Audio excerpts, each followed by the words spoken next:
Hi, welcome to We Walk Stupid. I'm Roxy. We are talking about Season 10 of Before the 90 Days, Episode 8, Do You Take One Another? I am joined today by a very special guest. I couldn't find any other subs, and I live with him. So, how's it going? Why don't you introduce yourself? Well, hello, howdy. This is Luke here. So I'm Roxy's partner and here to support, here to give my 2 cents. I do watch the show, so got some opinions. What are your overall opinions of this season so far? Not my favorite season, not gonna lie. Gino and Jasmine, been there, done that. Some of the others are just kind of bleh. Nothing too exciting right now. What's been your favorite season of the show so far? I'm not sure. Generally I think now I like the Before the 90 Days and some of those more. A little more chaotic, a lot more comedy gold in those. Yeah. I think we both liked Gino and Jasmine's first season Sure. the most because that was also Ben chasing Mahogany around Peru. Yeah. And that was pretty ridiculous. Oh, yeah. All of it was ridiculous and hilarious. And yeah, you didn't feel bad for anybody. Prime example of what 90 Day can be. Yeah. All right. Do you want to start with Rob and Sophie? Sure. What do you think about Rob? He is pretty bleh. I think Sophie's mom hit the nail on the head with that one. He just strikes me as like very mediocre. Yeah, definitely the comment of being a good guy is not a great sign when you actually say that. Yeah. It is kind of a red flag to have to convince people that you're a good person. Yeah. Yeah. I don't even know if I would consider him mediocre. I would consider him bad, just not a good person. Yeah, sure. Yeah, I wasn't even going morals though, just like entertainment. Oh, okay, yeah. He He's is very boring. So, what are they even doing this episode? They're going back to his house. Yeah, he says he hopes she can see that he's a good guy. He says he didn't cheat. Sophie says he didn't cheat on me, but he did something he knew would hurt me. Yeah, not great. Not great. But those are the same thing. Cheating on her would hurt her. Like, yeah, it's hurtful. Yeah. Well, I think the cheating's also something hurtful, but I don't know. I guess it depends on, everybody has a different viewpoint exactly what cheating is, and like hopefully they've talked about it. It seems like they have, in which case, like, yeah, it is. It crossed that line. So. I just hate Rob so much. Yeah. Yeah, not a ton happened with them. They go to this beach rental. She says that she can't forgive so easily. He thinks romance equals expensive, but she just wants him to be nicer. She said that he used to be sweet online. Yeah, that was weird. They're talking about like writing paragraphs and things like that. Yeah. Do you think he ever wrote her raps or poetry or anything? I don't know. I'm wondering if he just like used Chat GPT or something, maybe, because he doesn't really do long sentences ever, and like paragraphs. Okay, yeah. He is like making kind of production out of showing her that there is a bathroom inside of this place. Oh yeah, yeah. He says it wasn't hard to find a place with an indoor bathroom. I thought that was pretty good banter. I thought that was good. Yeah. I thought that was funny. He says he wishes he could do more of this stuff, but he tries when he can. Yeah, that was really vague. But like, when has he tried to do anything romantic? Besides bring her one rose when she's pissed off at him. Yeah, maybe like the airport. I can't remember. I feel like he did something. Oh, he did a 5-second no effort dance and played music off of his iPhone. Yeah. All right, he was entertaining the first episode. I'll give him that. Okay. Yeah. Cringy as hell, but entertaining.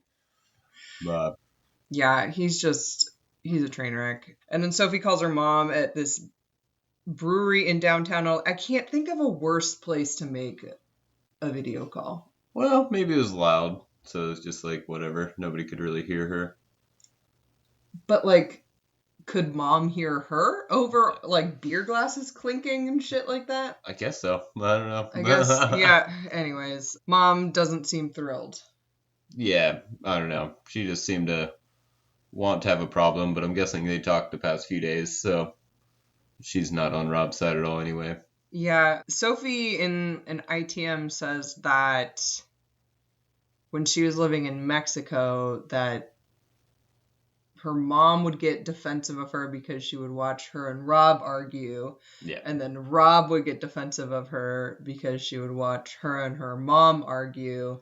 So then Sophie would have both of these people that are important to her arguing about how the other one is treating Sophie and probably making Sophie feel like shit the whole time. I think her mom is like some kind of narcissist, has some kind of issue. Yeah.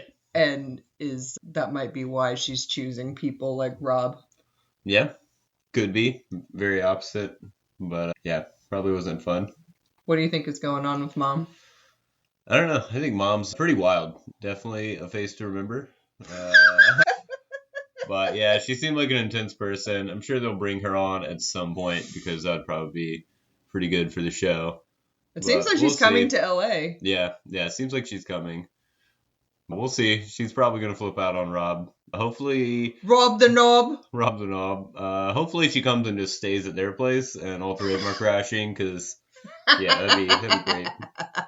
Where is she going to sleep? On the patio? Yeah, separate bathroom. Oh my god. Do you think they're going to be together in 10 years like Rob says? I don't know. I have no clue. Sophie's kind of a mystery to me. It's like, I really just think she has this like plan in her head and just wants to go along with it because she was like pretty ready to leave and then she kind of just couldn't wrap her head around actually going back, or I don't know. She seems to have feelings for Rob, so I don't think she's in it for a green card or anything, but I think she's in it for the idea, and yeah, that could fade. Like the idea of being married or the idea of being American? Of being married. Yeah. Oh. And American. I think the whole package. I don't think it's really like separated in her head. One thing that I can't get over is like it really struck me this time that I think he's really taking advantage of how young she is, because like I don't think she knows how to ask how to be treated. And like, yeah, to me, that is kind of a red flag for him being able to just kind of walk all over her. Like she says this is the last time, but she's given him a lot of chances, it seems like. Yeah. And I think because she is she's young and she's invested in this idea of being married and being in LA because she is an influencer, I don't really think she's going anywhere. No. Yeah. Yeah, I kind of agree with you. Yeah, I'm right. All the time, right? Oh, yeah. Totally. Okay, we're going to skip over Gino and Jasmine and do them last, even though not much really happened. Yeah. Devin and Nick arrive in Memphis, which is 2 hours from Searcy, Arkansas. I looked it up, and about an hour north of Little Rock. So that still doesn't really mean anything to me. Yeah. You're from the South. Do you know anything about Memphis or Little Rock or anything about Arkansas? Not really. Memphis is like big enough. It's a city, but it's just kind of like a place on the highway. Did you feel like you heard accents from her family? Yeah. Her parents? Oh, totally. Yeah. I kind of heard it on her dad, but not as much on her mom. Yeah, like Nick definitely mentioned that it's like, kind of like, I can't hear everything that you're saying, by the way. He said it much nicer, but essentially he's saying, like, I don't understand you. And I thought that was funny. It definitely happens. I keep expecting them to sound like Bill Clinton, and they don't. Yeah, Devin does a little bit, but she has a different accent than her parents somehow. She does. It sounds like more drawly or something. Yeah. Some Mississippi something. Yeah. They are close to Mississippi, I saw on the map. Okay, sure. Because, like, yeah, Memphis is near kind of where Arkansas, Tennessee, and Mississippi meet. Mm. And so they're like close to there. Okay. Riveting. They're an exciting couple. Yeah. I know not much. Parents, they seem nice. Dad says Nick is coming into a strange situation. Mom is nervous about how they interact in person. What do you think about Nick noticing he's the only Asian person in the airport? Oh yeah, it can be shocking. Yeah, I doubt he's the only like person of color, but I doubt there's many Asian people there. I think yes, but I think if you're coming from such a, well, it's kind of shitty to say that Korea is a monolithic culture, but it's like they have, you can identify a Korean culture much more easily than you could like an American culture, I think. Yeah. And like not having anyone to relate to, I think is gonna be really hard. Yeah. And is this Nick's first time in the US? Do we know? I don't know. Yeah. Well, I'm sure his understanding would be that, you see like New York City and stuff like that in pictures and online. Oh, it's yeah. Like, very different demographic in the middle of the country. Yeah, where nobody goes. I also don't even think like New York would even be that impressive for him since he's an hour not from when you're used Seoul. to Seoul. Yeah. Yeah. Yeah, I'm curious to see how this goes for him. I'm nervous. Yeah. Yeah, we'll see. Mom says Memphis isn't safe. You don't know if anything about Memphis. I asked you when we were watching, but not really. I wouldn't be surprised if it was like sketchy for people outside of cities, at least. I lived in Atlanta, and there are cities around that aren't ideal. Like I wouldn't walk around like St. Louis at night or something. Yeah, it's down the highway, but yeah. All right. Well, I guess we'll find out how he deals. Nikki and Justigor. Oh yeah, a lot of drama. You thought there was drama? I guess it's just par for the course with them. Yeah, it's kind of par for the course. Baseline drama. Yeah, exactly. He starts talking about how he learned how cows fuck in like the fields leading up to his parents' house. Yeah. I think he was like, trying to lighten the mood or whatever. Okay, Justigor. Yeah. But that's what she always gets mad at him for joking just all the time. And they had just had an argument, so. Yeah. She also says when they're getting out of the car, like, they have a lot to work on after this meeting. But, like, I thought they were done. She said on the way there that they're done. Oh, yeah. Yeah, that she wanted to fly home. True. Mm-hmm. Yeah. Yeah, there's a bit of a 180. Guess you're a liar, Nikki. Yeah. She's annoying. So they meet Daniel and Maya, Justigor's stepfather and mom. They're pretty nice. What do you think about mom and... Honestly, they seem really sweet to her, which was great to see. Pulled out old photos, so obviously they're being supportive, which is honestly nice to see. No clue what's up with his stepfather, though. That dude didn't say anything until the very end. He kind of says goodbye, and then I was like, all right, he's not mute. You know what I mean? Yeah. He made a couple of noises. Yeah, kind of did some wows and or some groans or something. Yeah, some groans. So he was very focused on that little dog. Yeah, that's cute. The little dog did look pretty cute. Mom says she wasn't surprised that they got back together. Yeah, I think she said that partially because he was so tore up about it when everything ended. Yeah. It's obviously there's pretty strong feelings, so yeah. Sorry if anyone can hear the cat screaming in the background. They're really upset because usually what happens is I watch the show and then I come in this room and record, and then Luke falls asleep on the couch. Yeah, with both the cats on me. So. Yeah, and so now they don't have anyone to sleep on, so they're upset and they're screaming. What do you think of old Justigor in the photos?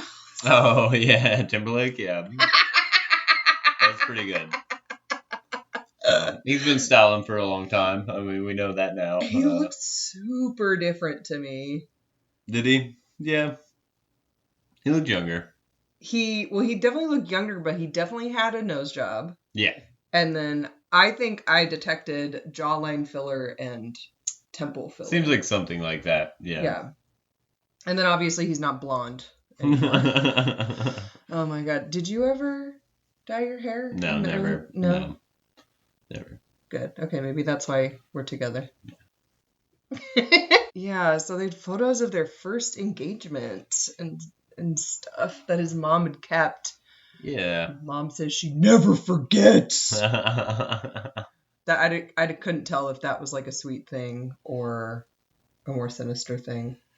Yeah, I feel like it seemed like lighthearted when she said it, but then when he translated it, didn't come across as well. But I think in this whole scene, he's having trouble, like, sounds like he's maybe trying to, like, directly translate. Oh.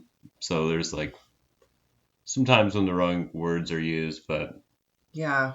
Also, translation is exhausting. Yeah. Like, for sure. I don't think they talk enough about how exhausting translating is for, like, the American spouse or anybody who I guess Justigor isn't the American spouse, but yeah, I just think with like Ashley or Clayton and then like like it's exhausting to translate.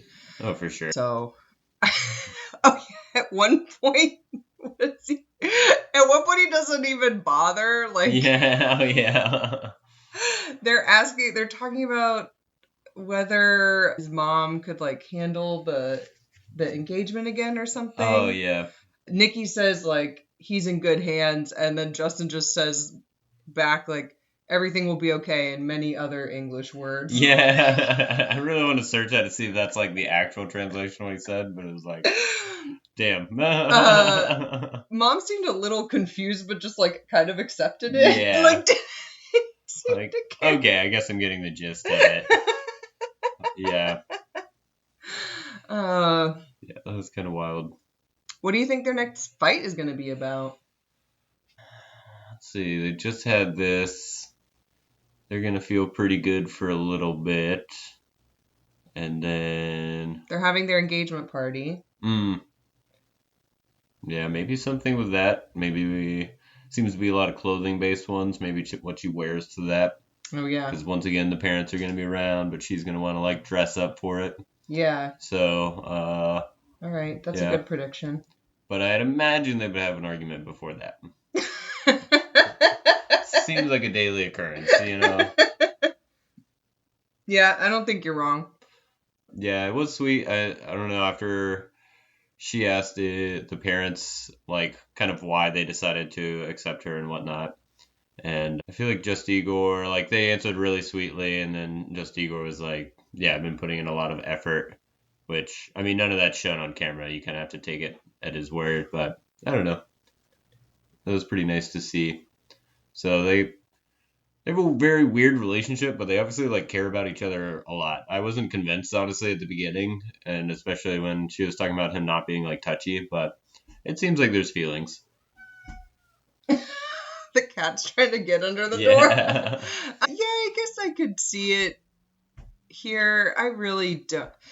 Maybe it's just his like Eastern European stoicness that is hard for me to read. Yeah, no expression. Yeah, it also seems to be hard for Nikki to read. Yeah, true. Yeah. Oh my god.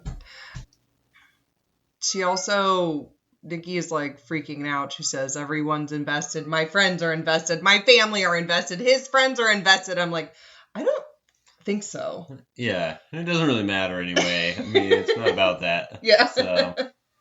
Like, I feel like her mom was skeptical. Her friends are very skeptical. Yeah. Like, Justigor's friends were skeptical. Yeah. Like, I don't, just because you've met someone and talked to someone about your relationship doesn't mean they're invested. Yeah, totally. Nikki. Yeah. Mm-hmm. I think she's very invested. Oh, yeah. Even though she's threatening to leave. But every other day. Yeah. Maybe multiple times a day. Yeah. We don't know.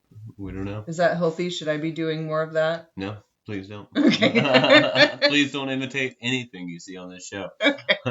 Is that a disclaimer? For yeah. It should be on 90 Day Honestly. Yeah. It does make me feel better about my own choices a lot of the time. Oh, totally. Yeah. All right. Ashley and Manuel. She She comes into the living room and Rico's motherfucking Suave is standing on the table and she just talks to him like he's a person. Yeah. Like, what are you doing on this table? Yeah. I thought that was funny. Okay. They're going to leave for errands so that Ashley can get him out of the house. Yeah. It doesn't seem like she's done, like, we haven't seen them go to, like, an amusement park. We haven't seen her take Manuel to do anything. Yeah, really anything. Yeah. He just, like, sits at home. Yeah, he just sits at home cooking her food. Yeah. Like, no wonder he's fucking pissed all the time. Yeah, for sure. She hasn't done anything with him. Yeah.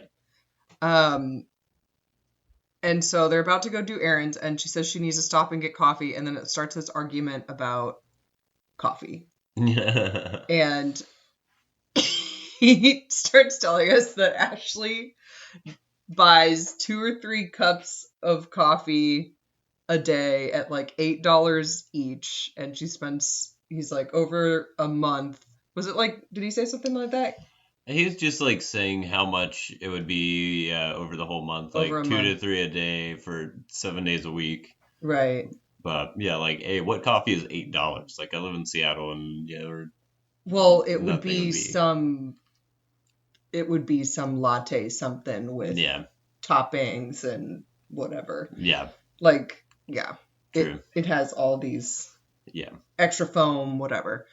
So he tells her she spends too much money on coffee, so she goes to make herself more coffee before they leave, and she doesn't have I was laughing hysterically. She doesn't have a travel mug. She just pours coffee into an open mason jar. Well, she brought at least one travel mug. She brought an entire pot. And yeah. I thought it was for both of them.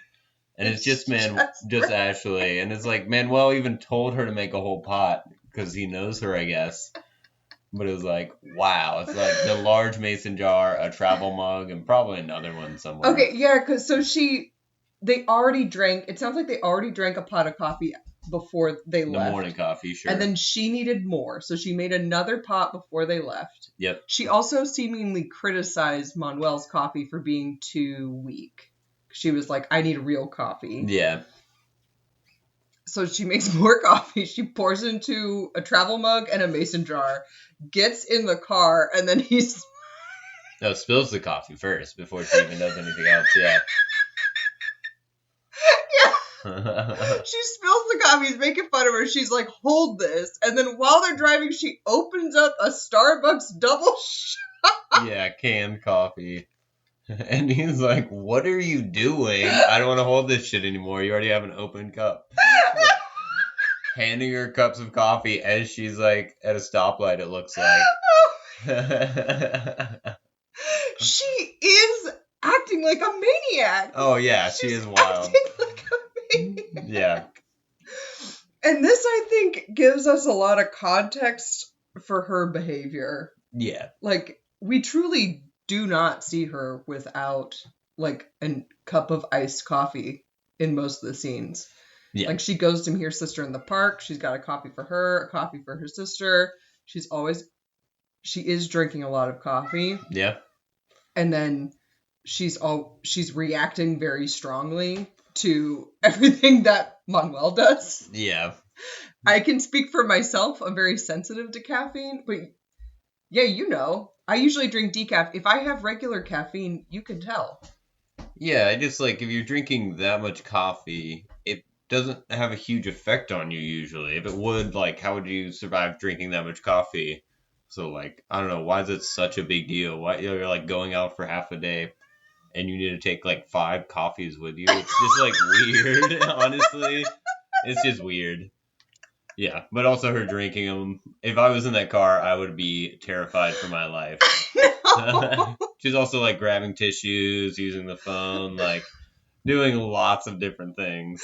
He's screaming at her about how she thinks she's an octopus because she has both hands are drinking coffee and she's trying to try. Yeah. And then she says, I'm just living, and he's picking at things. He's trying to keep living, all right, I thought Ashley? this was so funny. Yeah. Oh my god. Like, I think this makes me love Ashley more. Oh, She's man. just like so she's just so in her own world. She's kind of like Cher from Clueless. She's just kind of like, she's like a ditz with like a heart of gold. Yeah. And then like stuff will get in her way and she's like, ew. Yeah, I mean, she seems sweet. I wouldn't ride in a car with her. No. But, yeah. Okay, but then so Piv and I talk a lot about this with these characters. Okay. And I've talked to my therapist about this, but like, you know, if you and I are having a bad time in our relationship, I have to be careful about what I say to my siblings or my friends about it. Oh, yeah. Because that's their whole opinion. If you call every time you're upset, they're going to think poorly of them. Exactly. And you can't tell them just negative things. You have to tell them positive things, you know, because they're not there for all the positive things all the time. Yeah, totally. But what does Ashley do? Oh, calls a friend and bitches.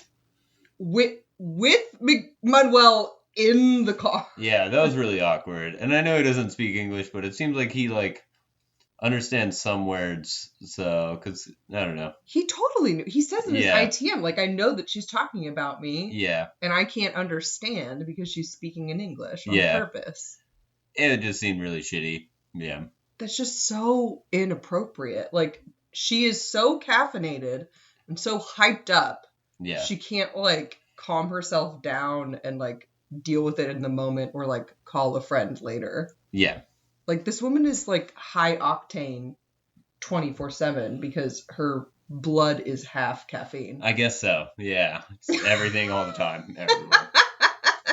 So, I guess, you know, I did say that she doesn't take Manuel to do anything, but she did take him to make custom candles. That seems right up his alley. Yeah. Sure. Don't you think? Definitely seems like something he would choose himself. Yeah, absolutely. Yeah, this working class construction worker man from Ecuador would definitely choose to make a custom candle. Yeah, seems like him. In his free time. Yeah. Yeah. She admits that they haven't had a lot of time to get to know each other one-on-one. Yeah, and then she's like talking about how it's backwards, and it's like, didn't y'all chat for a while? Like, what did you chat about? But they just fuck. Yeah. All they did before was fuck. Yeah. All they do now when they're not fighting is fuck. Yeah.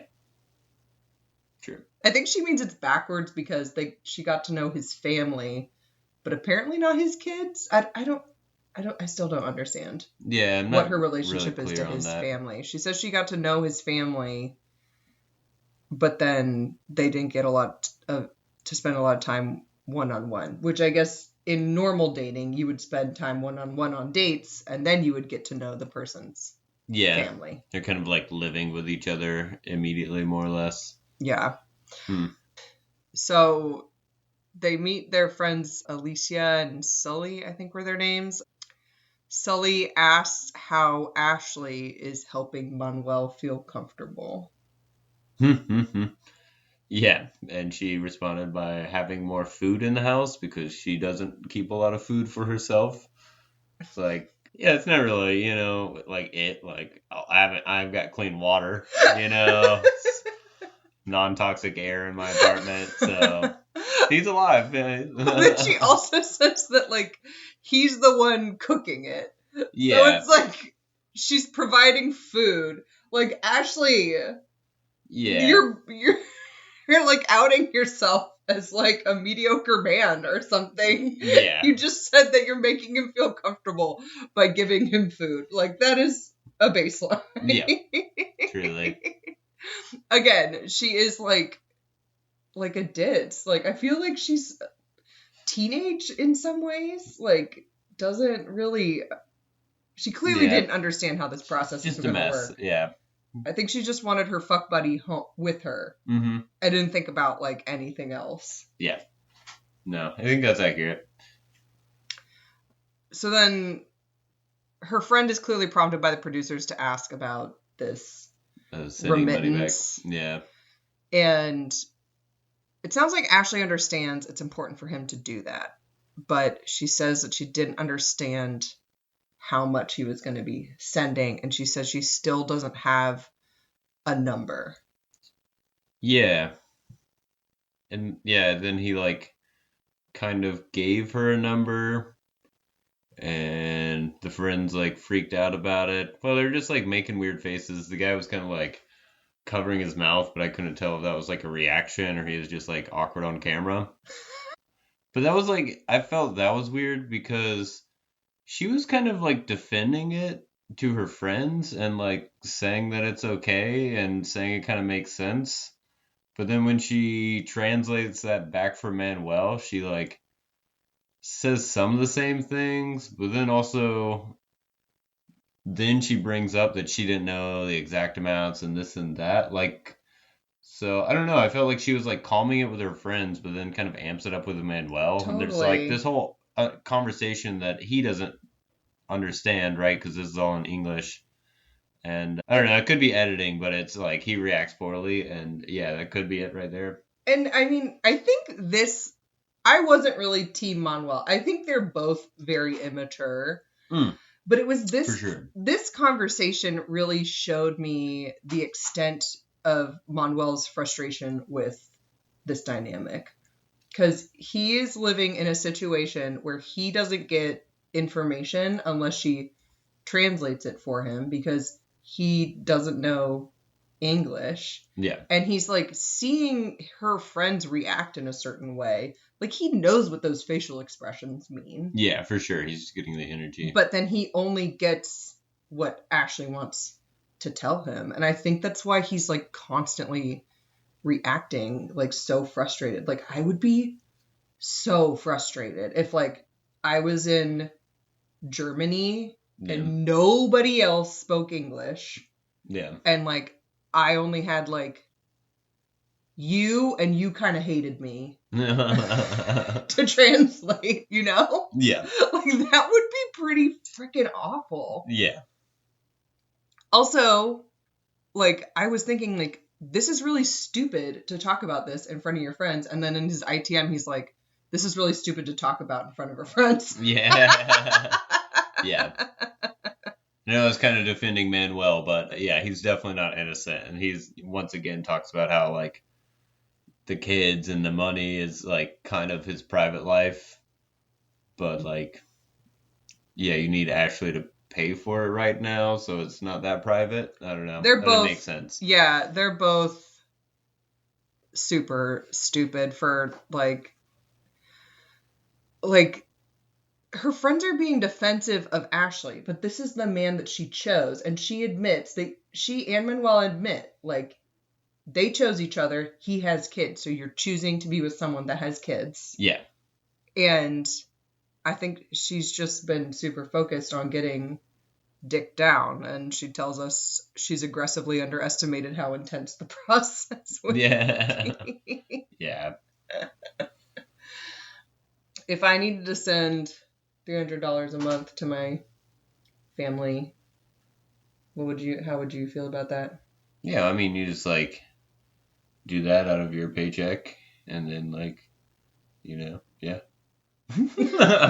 Yeah, I'm starting to, I mean, I think his being pissed off about the coffee kind of shows us why this is such a heated point in their relationship, their remittance. Yeah. Because then this triggers him to be like, I don't want to talk about sending $300 to support my whole freaking family when you spend half that amount on like a vet trip or all this money on your coffee every day when you can just make it at home. Like, yeah, that's like, yeah, definitely just like cultural differences, which I feel like usually we don't see so much of this late in the season. But yeah.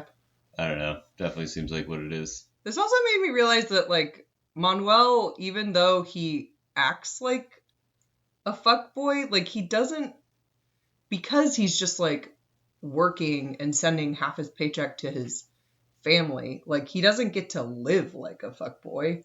Yeah. Like, he's a dad. He's, Yeah. like, effectively, like, a single dad. So, like, I bet he wishes he could live the way that Ashley has been living, you know? Yeah. But he can't. Yeah, that's true. I mean, I wish I could live the way that Ashley lives, too. She seems pretty carefree. Yeah. 4 coffees at all times. Yeah. I wish I could handle it. Yeah. Actually, I don't think Ashley is handling the coffee. No. She needs to calm down on that. Yeah. On a lot of things. Yeah. Okay, what do we have? I think we just have Clayton and Anali and then Gino and Jasmine. Okay. I don't think we've talked about your overall thoughts on Clayton. You know, first time I saw him, potato came to mind, but he's like, the guinea pig thing is weird. Like, there's a lot of weird about him, but in general, like, he doesn't seem like a bad person. Like, he seems like he has defended Anali against his sister, and he obviously, like, takes care of his mom, which is, like, a weird situation for Anali, but, like, good on him, I guess. Yeah, the guinea pig thing is really weird, and he definitely seems like he thinks he's cooler than he is or something. I don't think he thinks he's cool at all. Really? All right, I can't tell. I don't know. Maybe he just has confidence in who he is. Like, kudos if so, but yeah. I don't think he has any confidence. Really? No, he strikes me as a very self-conscious nerd. Yeah. Well, I don't know. Same time, he invited somebody to his house, and he has a bunch of guinea pigs. Like, you know. But he doesn't go out. He doesn't have friends. Yeah. He has one friend through the internet, and they've never met. True. Yeah. Well, he lives in what, Kentucky? Yeah. Yeah, I don't know how many people they have. In Kentucky? Yeah, just in Kentucky. Sorry if you live in Kentucky, everybody. Wait, our friend Danielle lives in Kentucky. There's Right, at least so two other people. Yeah, at least 2 other people. In Kentucky. Would you let my mom live in a closet in our house? I don't think you would, so I don't think that's a problem. Good point. Yeah. Okay. So why do you need to keep a baby pool on your patio to wash a guinea pig that's like probably 3 pounds max? Yeah, it really didn't seem to make it any easier. I don't understand why you don't just use like the sink or something. Or the bathtub? Like, why does it need this whole... Why do you need to wash a guinea pig? Why do you need a guinea pig? I mean, there's a lot of good questions here. They were like semi-cute, I'll give them that, but I don't think as an adult you really need guinea pigs. Yeah. He has the same attitude about guinea pigs that I had as like a 10-year-old with rabbits. Like, he's like making the different squeak noises. Yeah. So in telling Anali that they're excited, I'm like, if you're like a 4-H nerd and you're 10, I think mimicking guinea pigs is acceptable. But it just felt so not weird. At his age. Yeah. So weird to me. Again, why do you need to bathe a guinea pig? So weird. Yeah, truly. Yeah, so then Anali goes to, again, the most open, echoey place I could think of to have a quiet conversation with her mom. Just like Sophie went to a big, echoey beer hall to have a video call. I know. And Anali goes to the freaking pool in their apartment's community space. Yeah. What'd you think about this conversation? Yeah, I mean, it was like pretty sweet. She was like tore up about it because her mom's like so sad. Other than that, I don't know. Her mom was obviously like supportive of the relationship and maybe told her to like be patient, maybe too much. I don't know. Yeah, I know. Like, I like that Anali was like, he asked me to clean the guinea pig cage, but because he's allergic. So why does he have guinea pigs?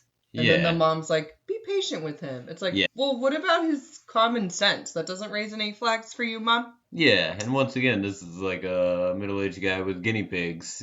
How much time does he need? You know, that So, yeah. He's not middle-aged. All He's right. like 30. Yeah, okay, 30s.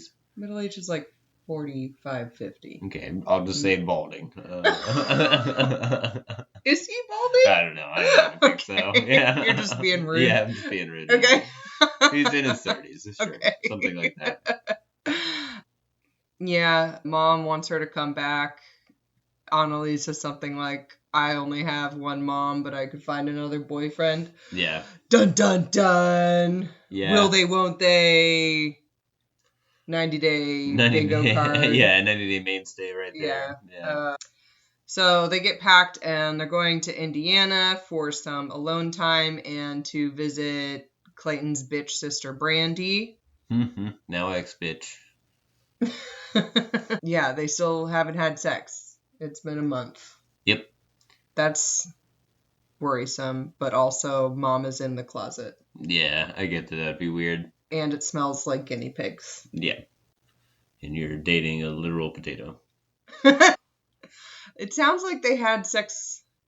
Yeah, before. Like every time they met up before is what he always says. You know what it is? What? Well, potatoes are really big in Peru. That's like where they're from, right? Yeah. So, wait, no, she should want potato because it reminds her of home. Yeah. I mean, I think it's like vacation vibes first, like this is a moving thing. She's going to be like super nervous in the U.S. Yeah. And then like uncomfortable surroundings, weird house, like, yeah, it'd probably put me off. Yeah. So he's excited. It's her first time out of Kentucky. And he mentions this to her, and then they cut to just like the huge boring highway in front of them. She asks, like, okay, Kentucky has horses and whiskey. What does Indiana have? Yep, drugs and corn. What kind of drugs? Probably not great ones, probably boring ones. Like, what's a boring drug? Like Xanax or something. Oh, yikes. Okay. Yeah, so they're going to Indianapolis, to meet with Brandi and go apple picking. He says that Brandi will cut someone off in the family if she doesn't like them, so he wants to be on her good side. So that means Brandi has cut off people in the family. Yeah. And then it cuts to Brandi. She says she feels bad a little bit, a lot, about how she acted and that she wanted to create a better impression. I thought about it. I still don't understand why she started crying at the whiskey tasting. Yeah, that was really weird. I think she was just overwhelmed or I don't know. That's the excuse she gives anyways. Yeah. That it was an information overload. And I get this. She said she still sees Clayton as her 12-year-old little brother. Yeah. And I relate to that as a big sister. It's hard for me not to see my siblings as a younger person, especially when I'm feeling protective. But that's not a reason to just accuse someone. But they're walking down this apple orchard thing, and Brandi kind of apologizes, and then Anali asks for the translator app, and Anali tells her how she felt hurt by her assuming things and saying that she was only here for a green card. Tells her my life isn't going to be easier because I came here. Hello, I have a family that I left in Peru and my mom is sick, and this is a very conscious choice and it's very hard for me. Yeah. You idiot American. Yeah. So I guess they hug it out. Clayton says that Brandi's getting to know Anali, which she could have done before had she just asked normal questions. Yeah. But better late than never, I guess. Yeah, I really liked him for that comment. Yeah. That was funny. That's why he says some pretty good stuff, honestly, sometimes. It's yeah. Yeah, he's got some dry or maybe unintended humor. Oh, I think it's intended. He's okay. grinning. Yeah. It was very dry. Were they talking about how they're not fucking or? Pretty. Oh, I think she asked. She asked how it's living with the mom. Yeah. And he's like, yeah, no intimate time. Yeah. And then he asks her how she got pregnant with her kid while living with mom. Yeah. And she just bends over and is like this. Yeah, that was pretty good. That made me like her a little bit more. They seem like they're actually a pretty, like, rowdy, funny family. Yeah. So they have less than 60 days left. So I feel like their storyline is going to move pretty fast. Probably, yeah. I think that means that they don't have, I don't know, that much going on. Yeah. Does that mean that, like, Nikki and Justigor have 4 months until they even get their K1 approved? Like, shouldn't they just be on before the 90? Yeah, that would actually make more sense. I don't really get that. There's no, like, they have so much stuff going on all the time. There's no way they're about to, like, fit their whole 90 days to the rest of the season. I know. Like, why are they on this season? It's so bizarre to me. Yeah. Are they going to... Because we have... This is episode 8.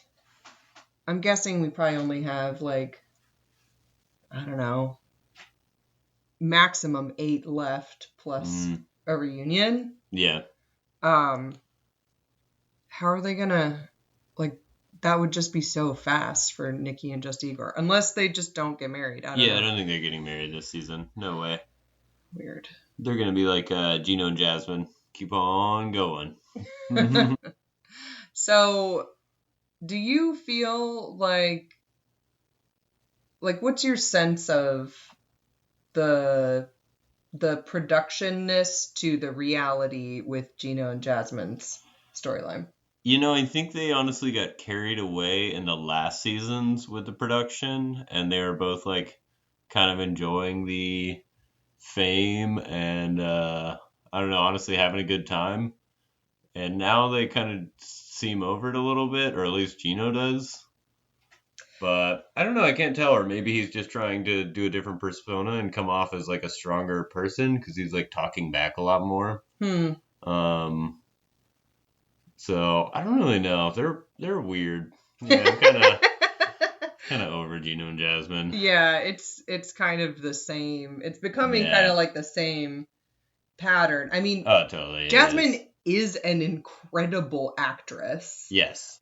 The way she doesn't necessarily have range. It's like her being normal or her, like, screaming and crying. Like, there's not a lot of, like, in between. Yeah. But yeah, it is becoming a little bit rote. But I do admire the variety of ways that they find to get her to cry. Oh yeah, the arguments. Yeah. This is one of the more real ones that I've seen, though. Honestly, the storyline. Well, this, like, fight that they get into with him not bringing up the bachelor party. Oh. Just like. What about it seemed real? Well, they've gotten into, like, some really silly fights before.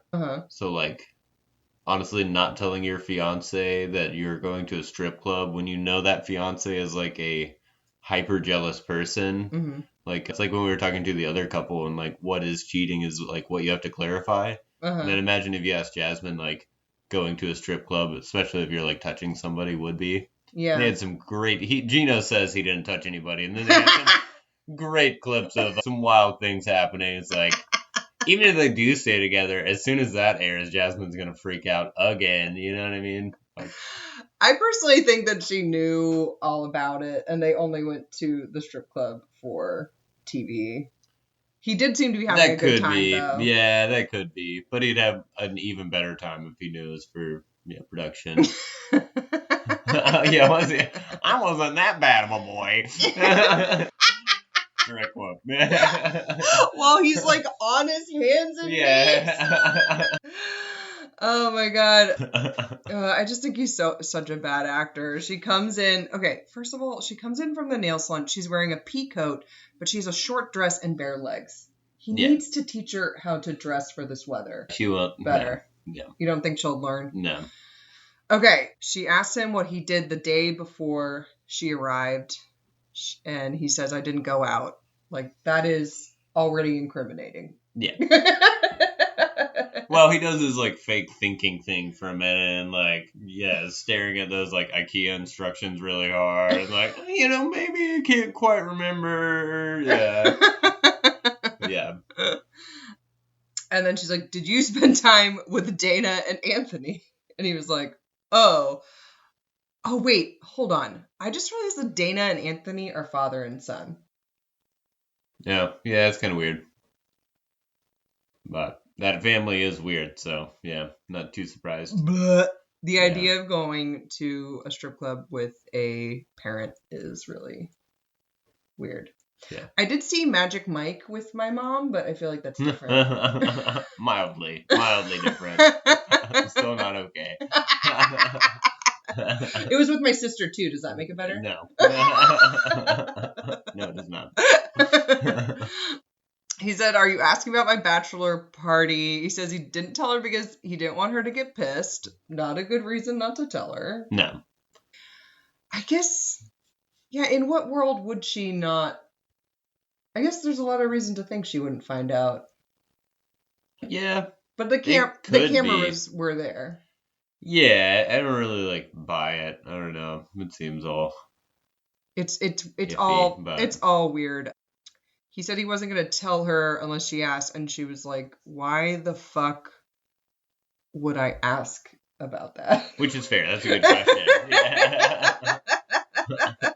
He makes a point that he didn't ask for any dances and didn't touch anybody, and then clip of exactly the opposite. Amazing scene. Well, yeah, I don't know if you noticed when Gino said that, he said, well, I didn't ask for any dances, and he like kind of highlighted ask for a second, so I was like, yeah, somebody else asked for them because it was your bachelor party. Like, that's how that works. Yeah, I didn't ask for any dances. I definitely didn't touch anybody above the gluteus maximus, but definitely on the gluteus maximus.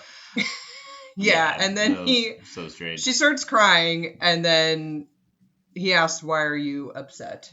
Yeah, and she says she doesn't want to marry him, and he shrugs. And I'm wondering if they just did like 18 takes, and he's just like tired, or if this is really how he thinks like a cool guy would react. Like, what the fuck is this? Yeah, this is where I'm like, and I don't know how much of it's real or like what's actually going on, but I mean, she has like threatened to leave and like call it off so many times. Yeah. That at this point, Like if this is real, I would be exactly like Gina. I'd be like, man, all right, whatever. At this point, like, then do it. Yeah, then do it. Prove it. So I don't know. We'll see if that day ever comes, but he says he thinks she needs some help. Yeah, that was interesting, but it was also kind of gaslighting, but yeah. I mean, they both need help. Yeah. But like they both really need therapy. I forget what he said. I have in capital letters once in a lifetime bachelor party. I think he probably something said that like, at some point. Wouldn't you let me have a once in a lifetime bachelor party? Like, dude, this is your second marriage. Like, yeah. You can have as many bachelor parties as you have marriages. Well, and she said at the beginning, like, she had a party, like, it's fair that he had a party. She just didn't know about the party. Why was it a secret? Yeah. Yeah. So. I'm having so many secret bachelorette parties. Oh, yeah, just once a week. Yeah, I had one yesterday. Oh, yeah. You didn't even know. All right, well, as long as you don't ask for anybody to dance anyway. Yeah, Gino says these happen all the time and it's wearing him out. Whatever. They're never going to break up. Yeah. That's the exhausting part about the 90-day OG is like, I don't think there's any couples I can think of on 90-day OG that don't get married. Maybe they don't stay together, but they all get married. Interesting. And so this like, will they, won't they? Of course, you have to have drama on the show, but I'm exhausted like Gino. Yeah. You know? Yeah. Like, show me some, why don't you give me more Ashley acting like an octopus with like 8 coffees? Like, I want to see that kind of goofiness. That mess. Yeah, show me that kind of messiness. Yeah. I want to see these people just being themselves, put them in weird situations. Yeah. Ashley and Manuel haven't gone anywhere. I don't want to see them make candles. Yeah. I want to see them navigate like a hike or something. Like, I think that would be hilarious. She has like 8 coffees and he's like drinking a beer and like doesn't want to go anywhere. Yeah. I don't know. Oh yeah, camping. Yeah. Ashley and Manuel camping. Something chaotic. Something just not Gino and Jasmine. Yeah. This really needs to be their last season. Yeah. Some other podcasts are theorizing that they're showing so much of Gino's family because you've seen me watch Family Chantel. Mm-hmm. Oh, because God, that's no. ending. So the family Gino could take its place. Gross. Watch 90 Day all you want, but I'll judge you a little if you watch that. I don't think I'd be able to. Yeah, like, that'd just be cringy as hell. I don't know. Jasmine outside of Panama is just like, she's like hitting less for me. Like, she's still hilarious, but it's like, she doesn't seem to have the same zest for life because she's not getting any vitamin D. Well, and she's not in her element. Like, I'm sure there's this, like, confidence and comfort in being in, like, your native country. Mm-hmm. So, like, she doesn't feel that enough to be herself in the U.S. You might be onto something there, yeah. Because there's just no range. I feel like there was more acting range in Panama. Yeah. Here it's either like, I'm cold or I'm screaming and crying. Yeah. I mean, she always kind of came across as the Dom, and now she's, like, completely reliant on Gino in a place that she doesn't know how to do anything yet. So, I'm sure that's upsetting their dynamic. Yeah. Okay. So next time on, we get a new couple finally, but it's halfway through the season, so I don't know if they're gonna do anything. Like, yeah, that one seems like that could be a weird one. I wonder if like maybe Nikki and Justigor drop out and then we lose. I don't know. Very interesting. So this guy looks like he has a rough past and he has a weird accent. Yeah. And then I think this woman, Citra, is from Indonesia. Her dad is a police officer and he's worried about his criminal drug past and telling her about it. Yeah. And then he insinuates that, like, he has something that he hasn't told either of them. Mm-hmm. And that's going to make it even worse. So we'll see. That'll be a dumpster fire, probably. Nick calls Devin Piggy in front of her family, and they don't really like that. Yeah. Kind of a bummer. Yeah, that seems like that's going to be real awkward. And then Sophie tries to tell Rob she's bisexual and has a panic attack. So that seems like that's going super good. And then Nikki keeps asking about Justigor's faithfulness. And I don't know, isn't the definition of insanity doing the same thing over and over and expecting a different result? Yeah. All right, we're just going to do a simple fuck, marry, kill with the different pets that we saw. So the guinea pigs, you can choose chocolate pig or... Wait, wasn't it? Oh, it was baby pig and chocolate. So you can choose either baby pig or chocolate. Okay. Justigor's parents' dog, who was like a little miniature pinscher. Yeah. Or Coco, our beloved little poodle with Jasmine. Sure. Yeah, I'm going to marry Justigor's dad's dog because it seemed the sweetest by far. It was pretty chill. Yeah, just on his lap, just having a great time. Probably kill Coco. What's wrong with Coco? I guess he pisses inside. Yeah, pisses inside. You know, if you can just, like, hang out with Jasmine all day, then I don't know about you. So, yeah, and that kind of narrows down the other option, which, you know, I wouldn't want to do, but... Duty calls, yeah. I think I'm going to marry Justigor's family dog because it seemed super cute and super nice. Option. Fuck Coco because he seems a little wild. Once again, if you can hang out with Jasmine, I guess. Yeah, exactly. That's 2 different takes. Yeah, and kill the guinea pigs because I don't really want. They should be, yeah. Don't have, guinea pigs are, it's a weird choice for a pet. It's just just a weirdo. Anyways, all right, thanks y'all for tuning in. Tune in next week for more stupidity. Hope you have a great week. Bye. Bye.